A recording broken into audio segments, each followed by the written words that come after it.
ఎవరైనా పిల్లలు వస్తే బాగుండు. కమ్మగా ఏదైనా గేమ్స్ ఆడుకోవచ్చు. అక్క లేనట్టుంది, తాళం వేస్తుంది, చూద్దాం.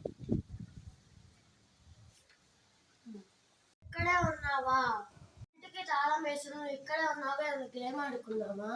నేను అనుకుంటున్నారా ఇప్పుడే ఎవరు రావట్లేదు, ఏదైనా గేమ్ ఆడుకున్నాను. నువ్వు వచ్చాక మన ఇద్దరం కలిసి ఏదైనా గేమ్ ఆడుకున్నాం. మన ఇద్దరం ఆడుకున్నాంరా. సరేరా, ఏం గేమ్ ఆడుకున్నాం? ఇలా ఇలా పట్టుకునే ఆట ఆడదాం అక్క.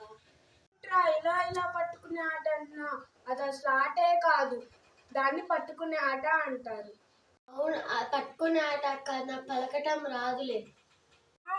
వామ్మో, ఈ అమ్మాయికి ఈ గేమ్ కూడా రాదా? అక్క ఏదో మాట్లాడుతున్నావు? ఏం లేదు లేరా. అమ్మాయి లహరి, అమ్మాయి లహరి, ఇట్రా అమ్మా. సరే అక్క, నేను వెళ్తున్నాను, మా మమ్మీ పిలుస్తుంది.